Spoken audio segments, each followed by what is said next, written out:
This has been probably the worst week in Marvel Snap history. So in this video, we're going to talk about all of the bad things, all of the things on your guys' minds, the community's minds, including, of course, those abysmal series drops that we just had. We're going to talk about Deadpool's Diner. We're sort of in that period as well. But we are also going to talk about the good things with Marvel Snap. What is keeping us playing the game and what do we want to see in the future? If you're new, my name's MJ, by the way, and I'll stick some gameplay somewhere so you can just have something nice to look at. Let's start off with the bad stuff. So, of course, we have to start with the series drops, of which, I mean, let's not mince our words. This was insulting. This was absolutely insane.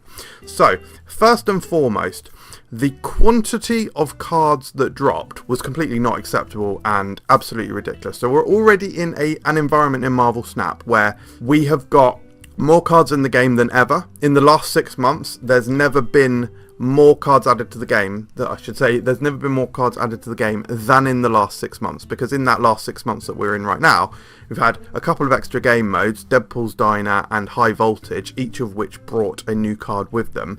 And that's great for players who were playing the game at that time and were able to engage with the game mode and get the new card.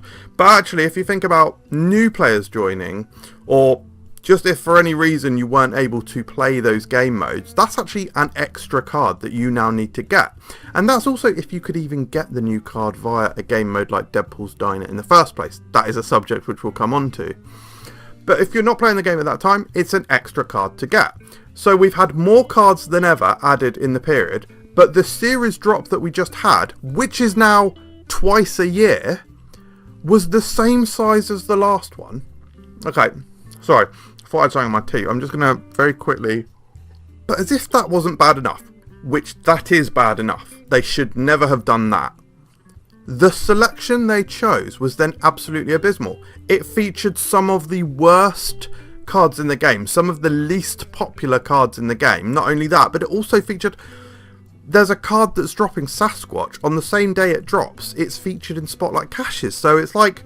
just all these compounding things that just made this series drop feel so terrible, and that has caused people to basically, I'm not even sure if it's a review bomb on Steam or whatever, but obviously people are upset with the game and so they're now leaving it bad reviews. This is just like, it was just an absolutely insane decision to make this series drop so small, so bad, and at the time that they've done it, they couldn't have picked worse timing. We're in the environment right now where we are in sort of the most negative period of Snap from a Marvel Snap perspective. So even just that aside, you've also got Marvel Rivals, which is about to launch. That is probably a competitor because of the overlapping IP. You've got Pokemon Pocket, which has just launched and is doing absolute gangbusters. That's because it's the same genre of game, a digital card game. And then you've also got The Bazaar, which is a vaguely similar game. I think a lot of the audience of Hearthstone came over to Marvel Snap because the developers of Hearthstone developed Marvel Snap, or a lot of the development team. And The Bazaar has a big crossover with Hearthstone because it's created by one of the ex-Hearthstone pros. So there's huge overlap there. You've had all these games launching around the same time as this series drop.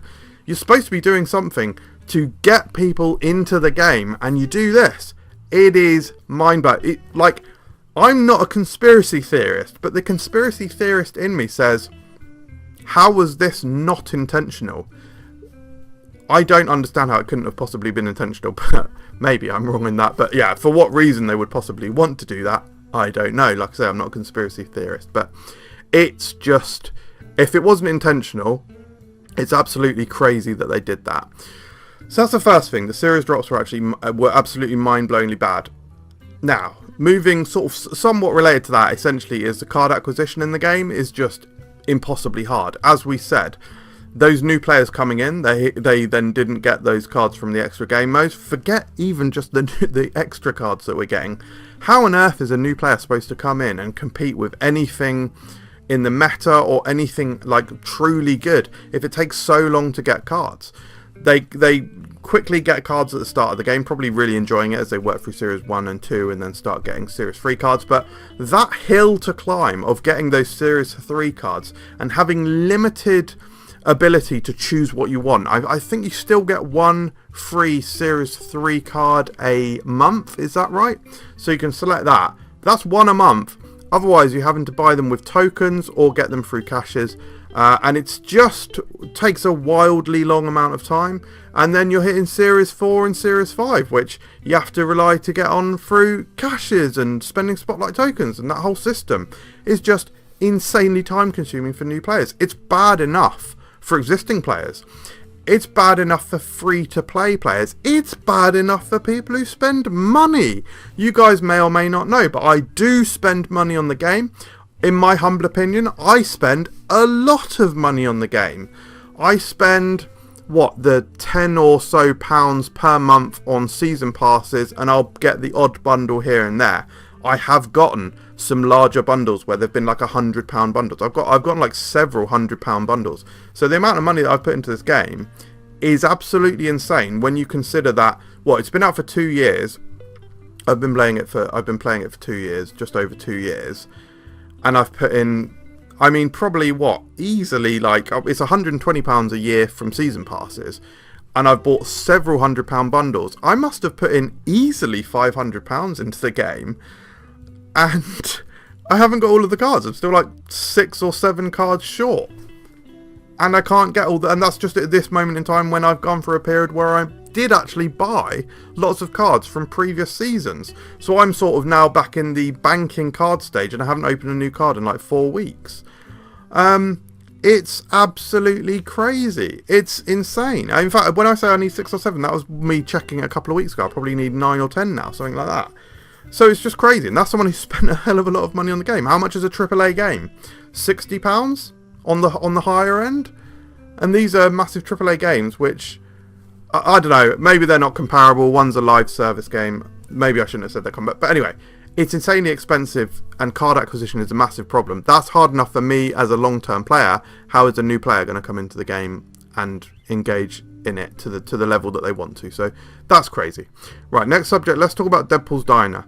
So let's remove personal preference about Deadpool's Diner, because to be honest guys, I actually like Deadpool's Diner, but I know I'm in probably the 10% and 90% of people don't like it. So we'll talk about the factuals and just everything about it and my general overall thoughts. So I think the grinding element of it is insane. Like, it feels like a very grindy game, and I know that people definitely feel strongly about that.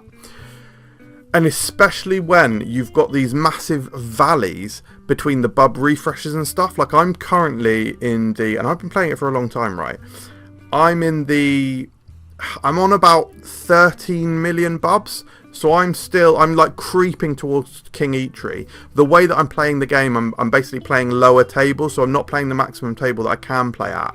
So I'm just chipping away at it slowly, because that's a way that mentally I'm finding I'm enjoying the game mode more. But should I really be thinking about, what mental process or what way should I interact with this game that makes me mentally enjoy it more? I shouldn't really be feeling that way. It should just be fun to play as a default. But it's these valleys. So 7.5 million to 15 million is insane. I'm reading these numbers. 15 million to 30 million, that sounds wild. And then I think you get your bub recharge goes up, but then it's the climb to 500 million. All of these numbers just seem absolutely mad. And so I think part of the problem is the game mode has a very complicated strategy to it. Like, you can't just, or you shouldn't just go in on the top table that you've unlocked and snap straight away and then blow all of your bubs because it locks you out of the game. That element, the locking you out of the game, feels so terrible, feels so bad. Like, should never be in a situation where you're locked out of the game mode. That just feels incredibly horrific. Like, there should at least be a free game mode, or like a minimum number of bubs that you can drop to. Maybe you can't drop below 20 bubs or something like that, and just tweak the numbers on some of those earlier tables. Maybe something like that. But the strategy of having to play a table that's not the highest table you've unlocked, or thinking about calculations like Lauren Whatevs. Sorry, I say her name with a really posh British accent. Whatevs. Anyway, Lauren Whatevs, she puts out really good strategy and tips about how to play and engage with Deadpool's Diner. I personally use them. I find them really useful. So I think one of her tips is essentially play a table only if you've got 3 times the entry for it. So that's how I play that. But I don't think a game mode should have those kinds of instructions that complicated level of strategy and instruction to required to even play it, to even engage with it. So that's not good. And then minor stuff. Why is the top level reward in the game mode a Jane Foster variant when that's the top reward available in Conquest? They're just different variants. Why are they the same card? Why isn't it King Etria? That was much better last time when it was Cassandra Nova, so that feels bad. And another thing, I hadn't even put this on my notes. Another thing, why is Deadpool's Diner happening on the same week that Infinity Conquest opens, and it's the last week of Infinity Conquest? It's now as if we've got to choose which game mode we want to play and which rewards we want to get. We want to get all of the rewards, so that feels bad as well. I think that pretty much covers all of my thoughts about Deadpool's Diner. And this is coming from someone who enjoys it. I like Deadpool's Diner. For me personally, it gives me... I don't really enjoy Conquest. I do play Conquest to tick off all of the rewards, and I have played it in the past to get borders, but I find it a bit of a long game mode to play and a bit of a stressful game mode to play. Okay, let's move on to the next big thing, Arishem. Again, I think I'm kind of in the minority that I don't exactly mind playing against Arishem. I think you can counter it, but it is a very dominant deck. Loads of people are playing it. It's absolutely riddled in Deadpool's Diner. And even if you're playing a counter deck, even then it can be difficult to play against because you play things like Darkhawk and Cassandra Nova, but they always seem to have the right tools to answer the counter. And I think that's one of the problems. Like, they always... like, I don't know how many times I've seen turn 1 Quinjet when I'm when I'm playing against Arishem. That feels insane. Like, it considering how many cards it shuffles into the deck, it just seems wildly consistent. And they always seem to have like Shang-Chi and Shadow King as well. So playing against it can certainly be challenging. You have to try, well, in my experience, you have to try and drop priority and then play like a Cassandra and something else on the final turn, or yeah, but even, like I say guys, even then it's tough. So but yeah, I think, like I say, whilst I don't massively mind playing against Arishem, and I kind of enjoy playing Arishem myself, I think the kind of deck that it has turned into is a little bit toxic.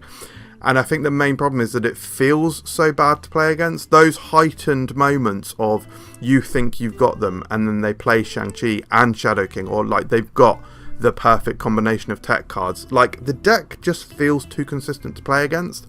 So yeah, I think it's important of what the community at large feel about playing against Arishem, and so I hope it's tweaked for the better in the future.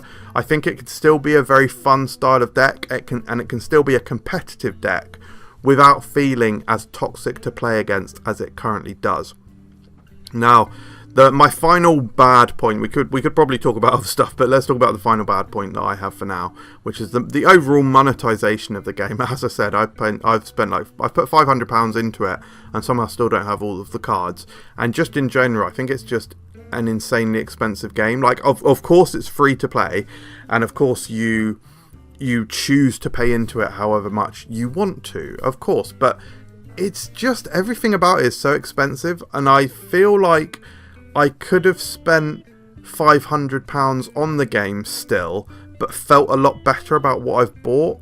Like, if I was collection complete, and maybe just some of that money has gone towards more meaningful variants or more meaningful customization. Like, in the past, something on their roadmaps they've talked about is ultimate variant improvements. An ultimate variant costs like 5,000 tokens. I've bought a couple of them, but there's absolutely nothing ultimate about them. They don't have special voice lines, they don't have special animation effects. That's the kind of thing that I would expect with an ultimate variant. Maybe even a board, like a border, a special border for the card. Heck, why don't they even come with avatars? The ultimate variants cost 5,000 tokens and you don't even get an avatar for the corresponding ultimate. That seems absolutely insane. So it's so expensive. Bundle prices are just mad. Like, there was a bundle last week that was £100 and you got 2 spotlight keys. Now, those 2 spotlight keys, you could very feasibly open some spotlight caches and get one card that you've already got, and so roll into the duplicate and get 1,000 tokens and like a new card that you needed. or maybe you're rolling on a week where you need 2 of the cards.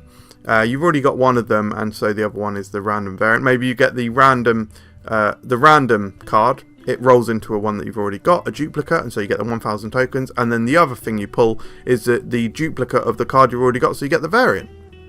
That's a completely feasible thing that can happen. So for £100, you could have got 2 variants, or 1 variant and some tokens. 1 variant and 1/6 of a card. I don't understand how there isn't a better monetization option available for this game. I can only hope that they change card acquisition and move the monetization strategy for the game more away from cards and card acquisition and more into the customization side. I know that there are customization options that are available right now, but move more into the area. Game boards, more expansive and immersive story modes and everything that comes with that, so then you can charge higher for the season pass. But it just seems like there's so many options for where they can still make a lot of money, but it just feels better to play. And let's not forget, guys, they have got millions and millions of dollars of revenue that they made. Like, this game did so incredibly well. Now, admittedly, of course, I'm not part of Second Dinner. I don't know behind the scenes. I don't know how much they actually made or how much things cost. I know that obviously the licensing for Marvel itself must be absolutely huge, and so of course there's all of that cost that we can't see. But when you see how much money they've made and that amount of revenue, it really makes you question how the monetization is as aggressive and horrific as it is. It's crazy. I remember when I first downloaded the game and I saw that there was a welcome bundle for a Captain America variant. Bearing in mind I'd come from basically Hearthstone. I was a Hearthstone player, where you basically get in Hearthstone you could basically get like a £50 bundle at the start of each sort of season or set release, which was every like 3 or 4 months, and you'd get like 50 packs, like a legendary card, other like cosmetics and stuff. And so you had a lot of things that you would work through and open and stuff. And when I first logged into Marvel Snap, I got given or presented with a welcome bundle with Captain America, so a variant of a card, and it was like, I think it was like £5, or it was around £5. And the fact that there was a £5 variant, it was just a variant, there might have been a little bit of currency in there as well, but I was like, oh my god, how expensive is this game if a variant card costs this? I couldn't believe it. Okay, I think that's enough bad stuff to be getting on with. Let's talk about good stuff. So, gameplay. The gameplay of Marvel Snap is, in my humble opinion, amongst card games, digital card games, completely unrivaled. Marvel Snap as a video game tells stories and gives you memorable moments that you won't forget, or that you're excited to experience, good and bad. I had a bad thing this morning that I remember off the top of my head because it was such a weird and unique situation, and because of the events that unfolded, it made it memorable and crazy and cool and awesome, even though it was a bad thing that happened to me. I was playing Arishem. I draw a card at the start of the game, so I've got 4 cards in hand, and the first location is revealed to be Sakaar. In my hand, I've got Aranya, a couple of other cards. I think one of them was Adam Warlock, but some other decent card. Not Adam Warlock. And my 4th card was MODOK. So I was like, okay, Sakaar's going to pull one of them. I mean, I want to play my Aranya. I can play the Aranya. However, if I play Aranya, that Sakaar pulling MODOK becomes a 1 in 3 chance.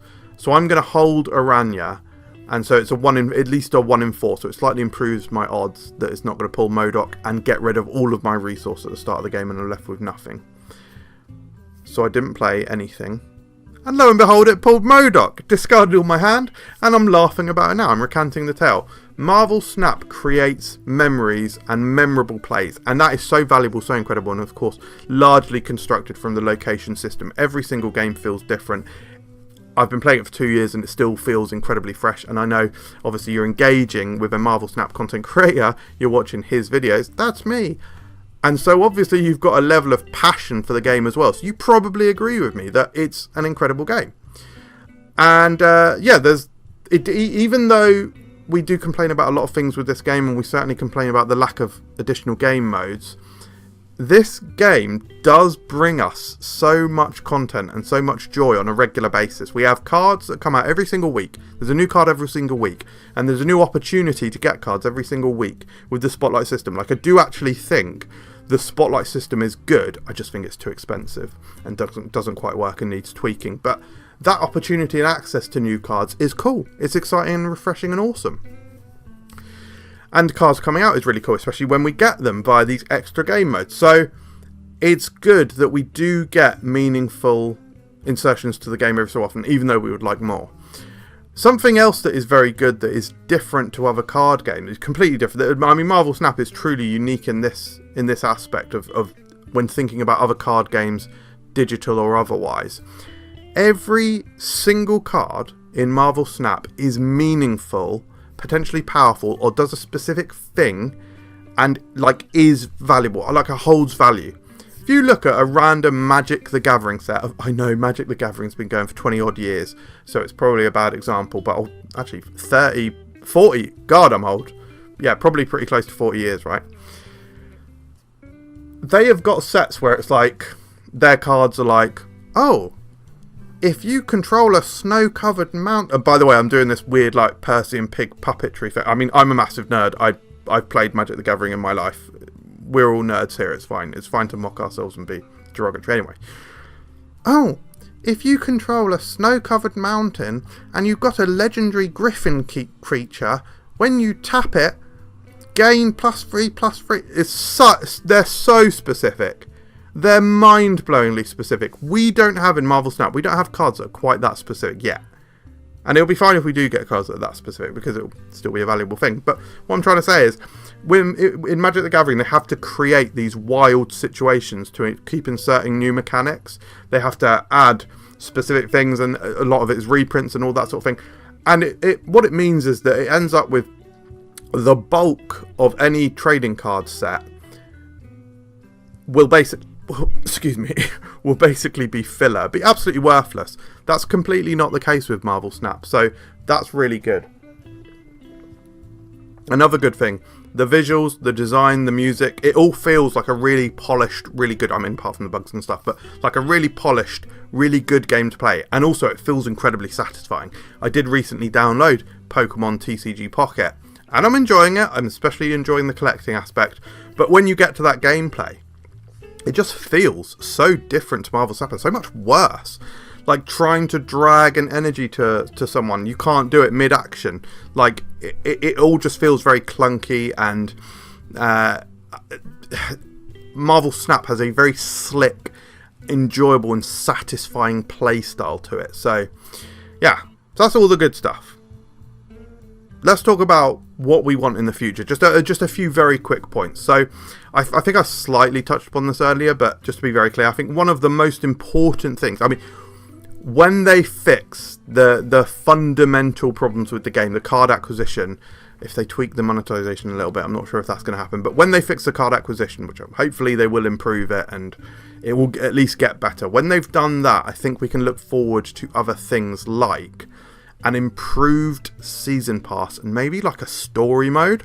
I definitely find it baffling in a card game where the source material is stories, they're comic books and movies, these are storytelling, why there isn't a stronger story mode. Season passes currently get their flavour from the music, okay, some of the artwork, it's just overlays and loading screens, and the cards that are featured, and some of the locations. I've actually listed quite a lot of stuff there, but even still, you can still play a game, not have any of the featured locations, and not have any of the new cards, and you're essentially removed from the seasonal story period. So I think a better story mode would be good. Maybe puzzle games, or literally a story mode and a story track. You play against specific computer opponents, or maybe maybe some of these story track moments would be, where possible, human players, and it's like it's a mission where you both have to play Frigga, for example, or something. And if you don't own Frigga, maybe you get to rent Frigga, that kind of thing. But maybe you play on custom game boards within that mode. Maybe each season should come with a custom game board. So that kind of thing, or puzzle modes. You have they're playing a specific thing. That maybe they're playing a boss. They might be playing a boss card, which takes up multiple spots and is huge and has all this massive power and stuff. And you have to try and figure out ways to interact with them. All of this sort of thing. Has the colour just changed? That was weird. It looked like the colour, possibly the colour has just changed. I might be going mad, but I think the colour just changed on my webcam. But yeah, so that's something that that is honestly, that's pretty much my number one most wanted improvement, is an improvement to story element of the game, and season passes being more immersive. I'd also like better customization, more customization. I think we are getting stuff like new splits and new borders and stuff, so hopefully that sort of stuff will come. And finally, and probably most obviously actually, once they have fixed the card acquisition and stuff, hopefully we can just enjoy more game modes. They've been talking about draft mode, but I hope we see more beyond just draft mode. So the potential future of the game is incredibly bright. I think there's so much. Wow, my light's just got this. Good timing actually. So that light has just run out of battery. That is good timing because I'm literally filming the outro, right? But the potential future of the game is incredibly exciting, and hopefully it's a bright future. They just need to fix some of these core issues, because the foundation of the game is so good, but it has got these issues. Hang on, sorry, there's so much. There we go. That's sort of even worse because I've just gone pink. Anyway, it's the end of the video anyway. Please let me know what you think in the comments, and I'll see you next time. Cheers.